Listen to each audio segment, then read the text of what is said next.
They started debate last night, and yet, as of this taping, the House Judiciary has still yet to vote on articles of impeachment against President Donald Trump. Took lawmakers almost 7 hours to get through just 2 Republican amendments, both of which were rejected. And over the past 24 hours, the committee seems to have spent at least as much time going after each other as they did debating the merits of the charges. I've made my ruling on the point of order. Does the gentleman wish to appeal the ruling of the chair? I would like, for the sake of history, I'd like, for the sake of history, the chairman take 1 more minute. If the president can first abuse his power and then stonewall all congressional requests for information, Congress cannot fulfill its duty to act as a check and balance against the executive, and the president becomes a dictator. Is any one of my colleagues willing to say that it is ever okay for a president of the United States of America to invite foreign interference in our elections? Not a single one of you has said that so far. After years of pointless and endless investigations against the president, this witch hunt is no longer simply troublesome. It has become deeply and excruciatingly tiresome. It's time to move on. They should worry less about our side and maintain the people that they're going to keep on their side. They'll have less Democrats vote for impeachment now than they did at the beginning. On that last point, Congressman Armstrong might be right. The committee is expected to vote along party lines, with every Democrat in favor, every Republican opposed. But outside the committee, Democrats are bracing for at least a few defections in their ranks. This is a vote that people will have to come to their own conclusion on. Joining me are Jennifer Nassour, former chair of the Massachusetts Republican Party, now the founder and president of Conservative Women for a Better Future. Jennifer, good to see you. Steve Kerrigan, former CEO of the Democratic National Convention and president of Barack Obama's inaugural committee. Good to see you, too, Steve. Nice to be here. Let's talk about the jury. I don't mean the Senate jury. I mean the public in this regard. I was amazed by the fact that this proverbial needle not moved at all by all the witnesses, the people, career public servants, that sort of thing.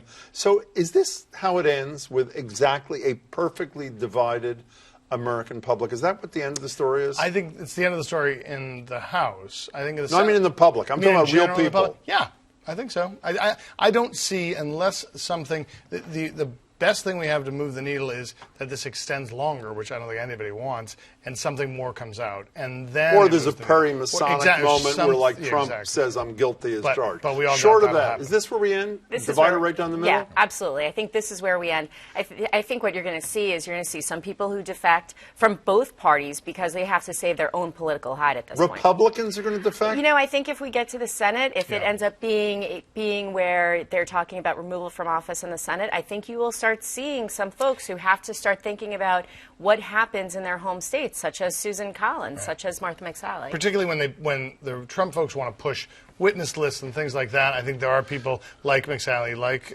Collins, and like Romney who might step up and say, I don't think so. They might not get every Republican to vote on everything with them in the Senate, but in the end, it'll How do these GOP procedural arguments go? You know, unfair, no due process, we didn't get to call our witnesses, even though virtually none of them have anything to do with the merits. You know, if you step back, you say, well, wait a second, why didn't they get to call their witnesses? I mean, for a lay person, I understand that, but they didn't get their day. I'm talking. Why isn't Hunter Biden there? I mean, maybe you can make a powerful argument. The average person who's busy probably can't make it. Do those arguments work? Well, in terms of the public, I will say it will work on a certain amount of the public because and Jen and I were talking about this just backstage. But the repetition of it all for all those people who aren't really paying attention, they're going to believe that. But there is no guarantee in the House rules that they get a minority day. It's just that the minority viewpoint is allowed to be expressed, and they articulated that very well. Chairman Nadler in that clip that you just showed that was part of his laying that all out. There's no guarantee for that, but the minority was represented both in the Intelligence Committee, in those closed-door hearings, the public hearings, and now today. You know, maybe I feel naive when the hyper-partisanship is putting me totally over the edge. And I want to play a little sound today from Matt Gaetz, who's a congressman, a Republican from Florida, raises an issue that some people thought went too far, including a Democratic Congressman, Hank Johnson. Listen to this. I don't want to make light of anybody's substance abuse issues, but it's a little hard to believe that Burisma hired Hunter Biden to resolve their international disputes when he could not resolve his own dispute with Hertz rental car over leaving cocaine and a crack pipe in the car. I would say that the pot calling the kettle black is not something that we should do. I don't know what members, if any, have had any problems with substance abuse, been busted in DUI.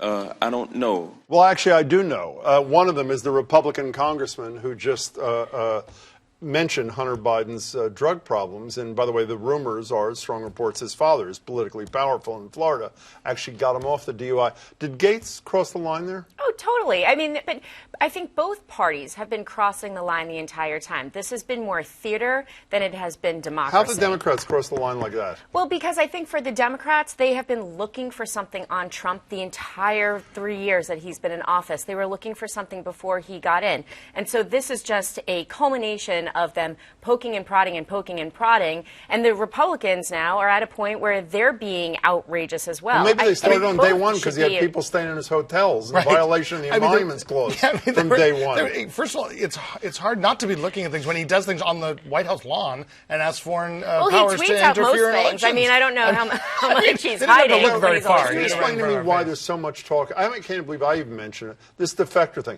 Who cares?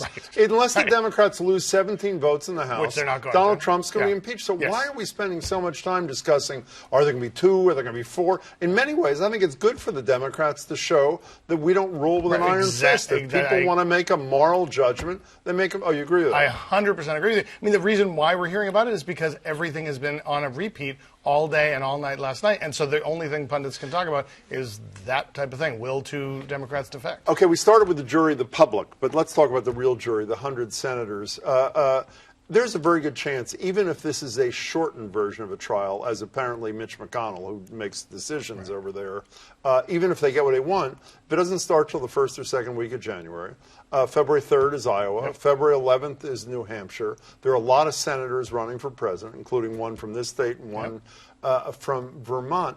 This seems is a huge advantage for Joe Biden. Is it not? It is. Huge. 100%. Yeah, it's a huge advantage. So what do they do about that? We're not talking about the race now, and we're not going to, and they're not going to be able to talk about the race in January. Right. And but I will say that while that's going on, Biden and Buttigieg and others who won't be on that jury will have to walk a very careful line about how they're campaigning out there. But the fact is, they'll be in living rooms in Iowa, they'll be up in New Hampshire doing things, and in South Carolina and Nevada, gaining more ground in those next 4 states. So it really, it's going to have a huge impact. Well, wouldn't you think Donald Trump would want it even faster, since Joe Biden is now the candidate who is his greatest threat, at least as of today's polls? I think Donald Trump wants it to move faster because he doesn't want people to find out more things that they could probably add. No way. There's nothing else the Democrats have been digging and digging and digging. There is absolutely. I don't think that there's anything else. I think that they've been trying to get everything that they possibly could. I do think, though, that the whole Senate thing is really interesting, because if I was a presidential candidate and this was going on right now,